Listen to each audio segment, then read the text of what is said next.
তাড়াতাড়ি না এই ফুলে হ্যাঁ। সুপ্রিয় দর্শক মণ্ডলী, আসসালামু আলাইকুম। রয়েছে আতাইকুলা থানাধীন গ্যারকারবিল মাঠের মধ্যে। দেখুন এখানে কিন্তু একজনে যে আপনার মূল কাটা পেঁয়াজ লাগাইছিল, তো মূল কাটা পেঁয়াজ লাগানোর পর দামটা কম থাকার কারণে উনি কিন্তু এদের কদম ঠেকিয়ে দিয়েছে। দেখুন আপনারা কিন্তু এর আগেও কিন্তু ভিডিও দেখছেন, তো এখনও কিন্তু আমি প্রতি সপ্তাহে সপ্তাহে কিন্তু আপনাদের দেখানোর চেষ্টা করতেছি। দেখুন মাশাল্লাহ খুব সুন্দর কোয়ালিটির কিন্তু কদম হয়েছে। যেহেতু মূল কাটা পেঁয়াজের দাম 1000-1200, এই কারণে কিন্তু উনি বুদ্ধি করে ভালো করে জোগাল দিয়ে সার বিষ পানি সেচ দিয়ে কদম লাগাইছে। এদের দেখেন এখানে কিন্তু এরা আছে, এরা কিন্তু দেখতে আইছে যে এই কদমটা এত সুন্দর কদম মূল কাটা পেঁয়াজ লাগানোর পরে দামটা কম থাকার কারণে কদম থেকে দিয়েছে। কেরম হয়েছে ভাই?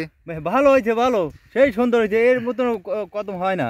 যারা কদম লাগাইছে তারে সে ভালো হয়েছে, তাই না? হ্যাঁ, তার থেকে ভালো হয়েছে, তার থেকে ভালো হয়েছে। এই কারণে আপনারা দেখতে পেয়েছেন না? হ্যাঁ, আমরা দেখতে পেরেছি। দেখুন এই জায়গা থেকে আপনারা নেবেন, বিছন নিতে হবে, বিছন নেবেন না? এটা তাহারপুরি কুইন, তাই না? হ্যাঁ, কুইন, তাহারপুরি কুইন, খুব সুন্দর মাশাআল্লাহ, খুব সুন্দর সাইজের কিন্তু কদম হয়েছে। এরাও কিন্তু আইছে, দেখুন বিভিন্ন এলাকা থেকে কিন্তু আসছে, এবং যারা কাজ করতেছে মাঠে ঘাটে তারা কিন্তু এই কদমটা কিন্তু দেখতেছে। দেখুন তাহারপুরি কুইন জাতের কদম মাশাআল্লাহ। এই আপনার কৃষকের বুদ্ধিমান, কারণ এর কিন্তু আরও 8-10 বছরের অভিজ্ঞতা আছে কদম জন্মানোর উপর। তো মাশাআল্লাহ খুব সুন্দর কদম হয়েছে। দেখুন আপনারা কিন্তু জানেন এই শুরু থেকে কিন্তু আমি আপনাদের মাঝে কিন্তু ভিডিও শেয়ার করে আসতেছি, যে অনেকেই বলছে যে এই কদম কিন্তু হবে না। তো উনি একজন অভিজ্ঞ কদম চাষি, এই কারণে কিন্তু দেখুন কদমের স্টিকগুলো কালো মিশমিশে, ফুলগুলো কিন্তু ভালো। এদের কাকাও কিন্তু দেখতে আছে কাজ করা পাশাপাশি। দেখুন কদমটা দেখে আসলেই ভালো লাগে, তাই না কাকা? কেরম হয়েছে কদমটা? খুব ভালো কদম। এই যে মূল কাটা পেঁয়াজ লাগাইছিল, আপনি তো লাগাইছিলেন? আমরা লাগাইছিলাম। এই কাকারে কিন্তু মূল কাটা পেঁয়াজ লাগাইছিল। পরবর্তীতে এই মূল কাটার দাম কম ছিল, তাই না? দাম কম ছিল, পরে বুদ্ধি করে এই গাড়িস তো কদম ঠেয়া দিল, তাই না? এখন কদমটা আশেপাশে এরম কদম কি দিয়েছেন? না, আশেপাশে দেইনি। আশেপাশে এরম কদম কিন্তু নাই। ওই যে একজন লাগাইছে অরিজিনাল কিন্তু কদম, কিন্তু ওই কদমের চেয়ে এটা কি 1000 গুণে ভালো না? এটা ভালো, এটা কিন্তু 1000 গুণে ভালো।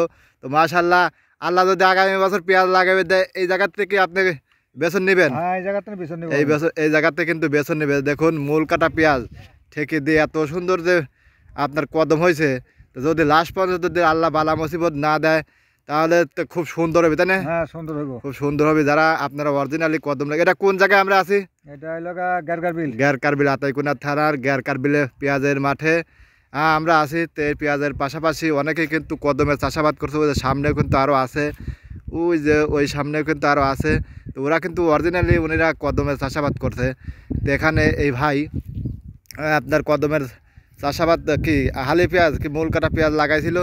তো মূল কাটা পেঁয়াজের দামটা কম থাকার কারণে দেখুন কত বড় বড় কিন্তু আপনার ফুল হয়েছে, আর স্টিকগুলো কালো, খুব সুন্দর, তাই না? মনে হচ্ছে যে আপনার একটা মানুষের পেট পর্যন্ত হয়ে গেছে এই কদমটা, তাই না? তো মাশাআল্লাহ খুব সুন্দর হয়েছে। অবশ্যই আপনারা যারা প্রতিনিয়ত ভিডিওটি দেখছেন আপনারা খেয়াল করবেন বিষয়টি। তো ভালো থাকবেন। এই ছিল আতাইকুলা থানার গ্যারকারবিল থেকে সর্বশেষ অবস্থা। ধন্যবাদ সবাইকে।